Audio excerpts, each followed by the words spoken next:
guys, welcome to today's topic video. Today we're going to talk about some of my tips, some of my keys to getting shredded to help you get through a dieting phase. I know a lot of people like to be lean, like to see the cuts, but they have a little bit of trouble when it comes to just breaking past that 10% body fat percentage. So I'm going to give you some of my tips that have helped me in the past when I was dieting. I am currently not dieting. I'm currently extremely chubby, as you can see from my face.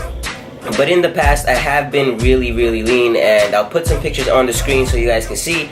I'm currently bulking, like I said. I've been bulking for over a year now, and I don't plan on stopping for probably another 6 months, just due to the fact that I'm trying to put on a lot of muscle, so that when I do decide to diet down, there's a massive change to my physique. So my number one tip that I can give you guys is to learn flexible dieting.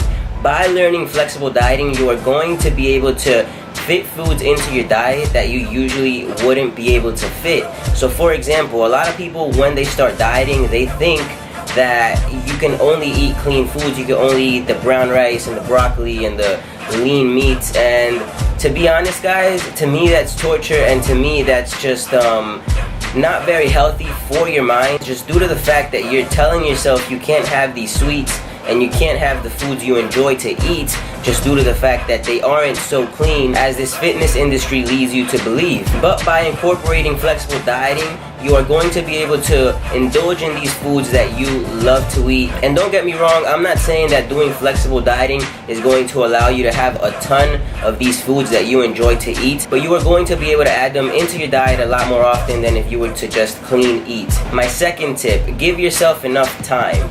A lot of people underestimate the amount of fat that they're holding on to. A lot of people don't see the amount of fat that they're holding on to. A lot of people think that they're leaner than they actually are. So for example, let's say you want to lose 10 pounds, losing 1 pound per week. Give yourself at least 15 weeks. Don't give yourself the exact amount. Don't give yourself 10 weeks. Just due to the fact that you're going to be pressed. If you make a mistake in your diet, you're not going to be able to have time to recuperate from that mistake, and you're just going to fall behind on your diet. So just make sure you give yourself enough time. My third tip, minimal cardio when you first start dieting. You don't want to start right off the bat with like 400 calories of cardio, 4 sessions a week. That's just way too much in the beginning of your diet. You want to start off slow so that you could slowly increase the cardio as your weight loss plateaus, because if you start off with a whole bunch of cardio straight off the bat, you're going to end up hitting a weight loss plateau, and you're not going to be able to do anything about it on the cardio side of things, because you're already doing an insane amount of cardio and you're not going to have no breathing room. So start really low on the cardio, and as your weight loss plateaus, you start increasing cardio slowly. My fourth tip, and this is something I did the first time I started dieting, and it's to not cut your macros if you're still losing weight. Don't lower your macros if you're still losing weight. Don't lower calories if you're still losing weight. Especially if you're not competing, guys. Don't lower your macros if you're still losing weight. You want to milk those calories. Milk the macros that you're on until you've definitely hit a weight loss plateau, and you definitely need to lower the macros.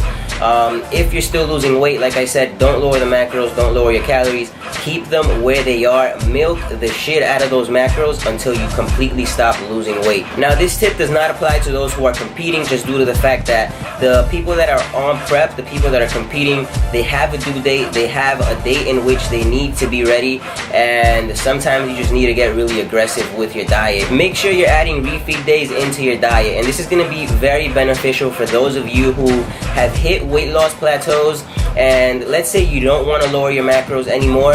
Then maybe try adding a refeed day. Yes, it sounds weird increasing calories for a day and then being able to lose weight after that refeed day, but trust me guys, it does work. Just add a refeed day, make that metabolism work, give that metabolism a reason to work harder, and you will burn more calories. So give yourself a refeed day. If you've hit a weight loss plateau and you don't want to lower macros, a refeed day can be very beneficial and help you break through that fat loss plateau. One of the biggest misconceptions when you're dieting is that you need to change the way you train so that you can burn more calories and, you know, just get more cut. People tend to think that if you increase reps and increase the intensity, you're going to get more cut. The definition is going to come in, but that's just completely wrong, guys.